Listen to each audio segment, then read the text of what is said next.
여러분 안녕하십니까? 2021년 후반기를 시작하는 7월 1일의 아침입니다. 오늘도 하나님께서 우리에게 주시는 생명의 말씀, 영혼의 양식, 출애굽기 33장 1절로 11절까지 말씀 봉독해 드립니다. 여호와께서 모세에게 이르시되 너는 내가 애굽 땅에서 인도하여 낸 백성과 함께 여기를 떠나서 내가 아브라함과 이삭과 야곱에게 맹세하여 내 자손에게 주기로 한 그 땅으로 올라가라. 내가 사자를 너보다 앞서 보내어 가나안 사람과 아모리 사람과 헷 사람과 브리스 사람과 히 사람과 여부스 사람을 쫓아내고 너희를 적과 꿀이 흐르는 땅에 이르게 하려니와 나는 너희와 함께 올라가지 아니하리니 너희는 목이 곧은 백성인즉 내가 길에서 너희를 진멸할까 염려함이니라 하시니. 이어지는 4절 말씀이 되겠습니다. 백성이 이 주름한 말씀을 듣고 슬퍼하여 한 사람도 자기 몸을 단장하지 아니하니 여호와께서 모세에게 이르시기를 이스라엘 자손에게 이르라. 너희는 목이 곧은 백성인즉 내가 한순간이라도 너희 가운데 이르면 너희를 진멸하리니 너희는 장신구를 떼어내라. 그리하면 내가 너희에게 어떻게 할 것인지 정하겠노라 하셨음이라. 이스라엘 자손이 호렙산에서부터 그들의 장신구를 떼어내니라. 이어지는 7절로 12절까지 말씀은 다시 또 장면이 바뀌어서 회막에 대한 말씀입니다. 7절 봉독합니다. 모세가 항상 장막을 취하여 진 밖에 쳐서 진과 멀리 떠나게 하고 회막이라 이름하니 여호와를 앙망하는 자는 다 진 바깥 해막으로 나아가며. 10절 모든 백성이 해막문에 부름기둥에 서 있는 것을 보고 다 일어나 각기 장막문에 서서 예배하며 사람이 자기의 친구와 이야기함같이 여호와께서는 모세와 대면하여 말씀하시며 모세는 진으로 돌아오나 눈의 아들 젊은 수종자 여호수아는 해막을 떠나지 아니하리라. 아멘. 동동한 말씀을 중심으로 저는 너희의 장신구를 떼어내라 하는 큰 제목을 가지고 오늘의 말씀을 함께 나누려고 합니다. 먼저 33장 1절로 6절까지 말씀에 보게 되면 하나님께서 매우 이 금성화지 숭배 사건 이후에 상처를 받으신 것 같아요. 자기 백성들로 인한 마치 파경지경에 이른 어떤 신혼부부의 이야기처럼 큰 상처를 받으신 것입니다. 하나님과 언약을 통하여 결속된 자기 백성 이스라엘이 하나님 대신 금송아지를 우리의 하나님이라고 하며 섬기고 그 안에서 난장판 축제를 벌리며 하나님을 경록해 하였으니 그 휴일증이 그렇게 쉽게 가라앉지 않는 것이죠. 마치 폭풍우가 지나가고 난 뒤에 그 남아있는 그 폐허의 잔재처럼 하나님의 마음도 또 하나님의 백성 이스라엘의 마음도 다 지금 무겁고 편편치 않으며 무거운 휴유증이 지금 감돌고 있는 것입니다. 하나님께서 모세를 통해 말씀하십니다. 하나님께서 이스라엘을 출애굽시키신 목적을 잊지 않으면서 그러나 나는 너희와 함께 갈 수가 없다 이렇게 말씀하셨습니다. 33장 1절에 3절에 잘 나와 있죠. 모세에게 말씀합니다. 조상들에게 약속한 그 땅으로 올라가라. 내가 사자를 내 앞서 보내리니 그러나 나는 너희와 함께 올라갈 수가 없도다 이렇게 말씀하십니다. 얼마나 참 슬픈 이야기입니까? 왜 그랬는가 하면요, 하나님께서 그 이유도 말씀하셨어요. 나의 거룩이 너의 죄악을 용납할 수 없으므로 제가 지금 의역을 하는 것입니다. 너희 가운데 또 이런 죄악이 드러날 때에 내가 노중에서라도 너희를 진멸할까 내가 염려함이라.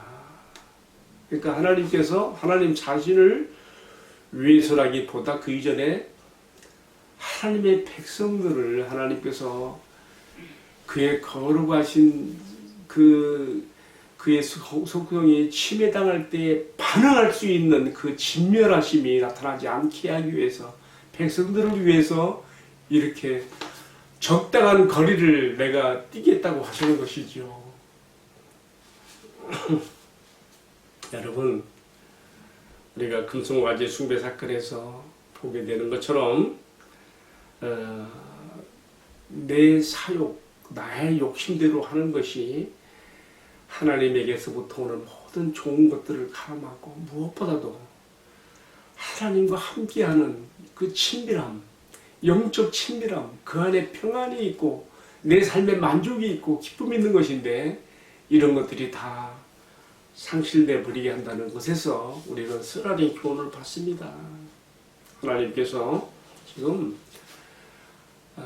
자기 백성 이스라엘로 인한 그러한 그 마음의 고통을 당하신 그 휴증으로서 이렇게 말씀하신 것입니다. 너희는 가나안 땅으로 조상들이 약속한 땅으로 올라가라. 그러나 나는 너희와 함께 동행할 수가 없으니 내 사자를 내 앞서 보낼 것이라.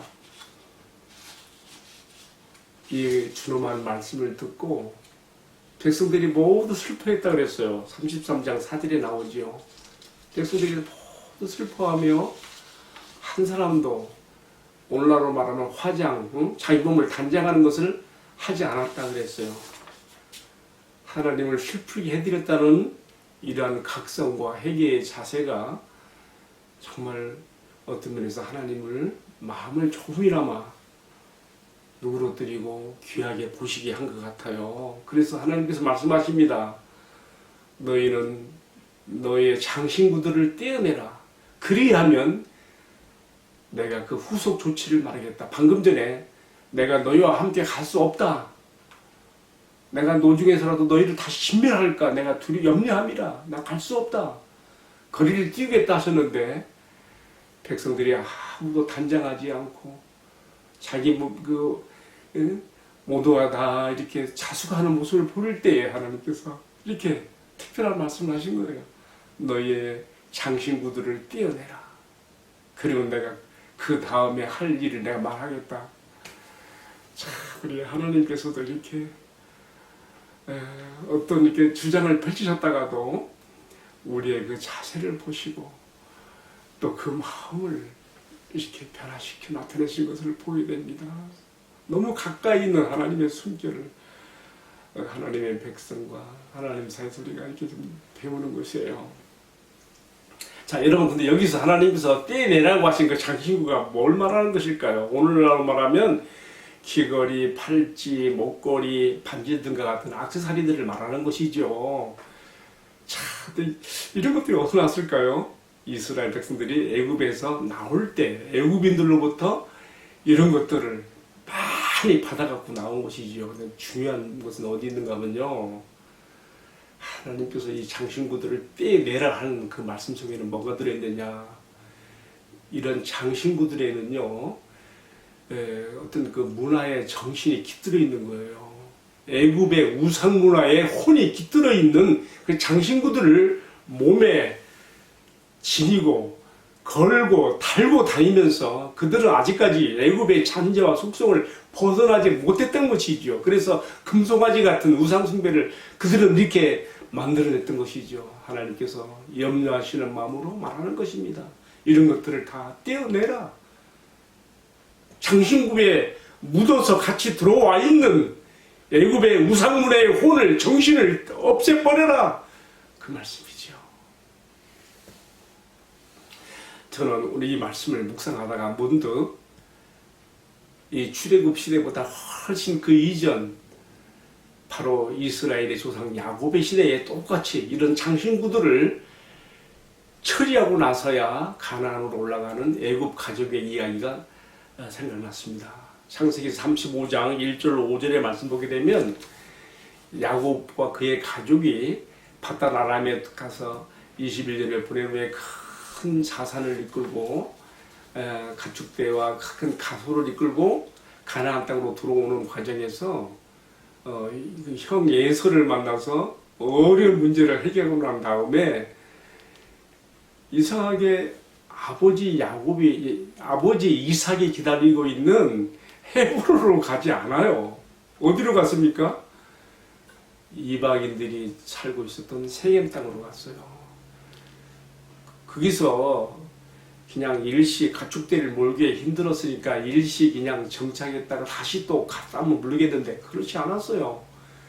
그 세겜의 이방 문화에 오염되고 그들과 동화되면서 많은 시간 세월을 보내다가 어떤 일이 벌어집니까? 딸 디나가 세겜성 하몰 주장의 아들에게 겁탈을 당하고 야곱의 가족에 큰 화근이 발생하지요. 그때서 야곱이 정신을 차리는 것입니다. 내가 있어야 될 곳이 이것이 아니라 베델이요. 하나님께서 소원했던 장소, 가나안 땅을 떠나기 전에 내가 베델로 가서 그 하나님께 약속했던 소원의 자리에 가서 하나님을 다시 내가 배우고 또 내가 아비 이삭 있는 곳으로 갔어야 될 터인데 이런 과정을 다 무시해버리고 세겜에서 세오라 메오라 보내다가 이런 가정에 화근을 만난 것이죠. 그때 세겜성 사람들을 비겁한 방법으로 레이와 시므온이 가서 막 다 칼로 돌게 죽이고 난 다음에 야곱은 큰 위협을 느낍니다. 이 소식을 알게 된 주변의 부족들이 우리를 공격하러 올 수가 있는데 이를 어찌면 좋은가. 그때 하나님께서 이 야곱에게 말씀하시는 것이지요. 이것을 떠나라. 그리고 내가 나에게 제단을 쌓았던 베델로 올라가라. 그때 야곱의 가족이 그 세겜을 떠나면서 바로 그들의 장막에 있었던 우상들과 이 세겜성 사람들에게 받은 영향이죠. 또 장신구들을 모두가 다 상수리 세겜 그 상수리 나무 아래 다 묶고 그곳을 발행하여 떠났을 때에 아무 주변의 부족들이 그들을 취업하지 않았다고 하는 안정되게 하나님 보호하신 가운데 가나안으로 돌아온 이야기가 담겨 있습니다. 자, 거기서도 보게 되면 우리가 그렇게 유추해 볼 수 있는 것이죠. 야곱의 장막 안에 거하였던 이 가족들의 손에 몸에 시작했던 이런 장신구들 속에 세겜성 사람들의 우상문화의 혼이 정신이 함께 담겨져서 그들로 하여금 하나님께 향한 순수한 마음을 잃어버리게 만들고 그 장막을 더럽히고 그것이 하나님의 가족의 장막인데 하나님께서 그런 것들을 지적하신 것이죠. 지금 시내산 아래 백성들에게 금송아지 숭배사건을 큰 후유증을 치르고 난 백성들에게 다시 길을 떠나 가나안으로 가게 하시면서 너희의 장신구들을 다 떼어내라고 하시는 그 말씀 속에서 오늘 나에게 또 우리들에게 주시는 교훈이 있습니다. 성도 여러분, 여기서 말하는 그런 그 장신구들, 그것은 무엇을 특별히 의미하는 것일까요? 방금 제가 말씀드린 것처럼 이러한 세상 우상 문화의 잔재가 그 속에 들어있다는 것을 우리가 기억해야 될 것이고, 그 다음에 이것을 구체적으로 내 자신에게 적용한다 할 때에 내가 어떻게 해야 될까요? 우리가 나의 범죄함으로 말미암아 하나님과의 친밀함을 잃어버렸을 때에 내가 취할 수 있는 가장 좋은 자세는 말로만 참여한다고 말로만 회개한다고 하는 것이 아니라 회개의 외적 자세로서 이스라엘이 자신들의 단장을 하지 않고 장신구를 떼어낸 것처럼 주님 앞에 내적으로 후회하고 주님을 슬프게 해드린 것에 대한 근심하는 마음을 가지고, 그리고 장신구로 상징되었던 하나님 없이 스스로 자만하고 교만하고 나를 드러내었던 모든 것들을 다 우리가 버리고 하나님 앞에 다시 바로 서는 것입니다. 여러분, 우리가 버려야 될 가장 큰 우상은 결국 나를 돋보이게 하려 했던 내 자신이 우상이었던 것을 여기서 우리가 연관해서 생각해 보게 되는 것입니다. 이렇게 하나님 앞에서 참 회개의 자세로서 장신구를 뛰어난 것으로 표현된 그러한 자기 자신을 비우고 내려놓으며 하나님을 슬프게 해드리는 것에 대한 마음의 근심과 자신들의 슬픔을 갖는 것, 그것이 귀한 것입니다. 하나님께서 그런 마음들을 아주 귀하게 보십니다. 그래서 고린도후서 7장 10절에 바울도 이렇게 얘기했습니다. 하나님의 뜻대로 하는 근심은 구원을 위한 회개에 이르게 하므로 후회할 것이 없느니라. 그러나 세상의 슬픔은 사망에 이르게 하는 것이 되니까 그렇습니다. 여러분, 우리가 하나님 앞에 바른 관계를 정립하고 또 모든 잘못된 것들을 청산하는 뜻으로 장신구를 뛰어나는 그런 행위로서 우리 하나님 앞에 자신의 교만을 내려놓고 세속적으로 모든 혼합되었던 마음들을 다 회개하고 청산하며 하나님과의 친밀함을 다시금 회복하며 오직 주님만이 나의 만족, 나의 배부름, 나의 전부이십니다 하는 고백하는 자세로 나갈 수 있기를 주님의 이름으로 축원합니다. 여러분, 근데 여기서 말씀을 마치면 조금 제가 마음이 좀 섭해요. 그래서 한 가지만 더 간단하게 말씀을 드립니다. 이 말씀 읽고 난 다음에 이어질 말씀 보게 되면 모세가 진영에서 멀리 떨어지는 진 밖에 한 회막을 세웠습니다.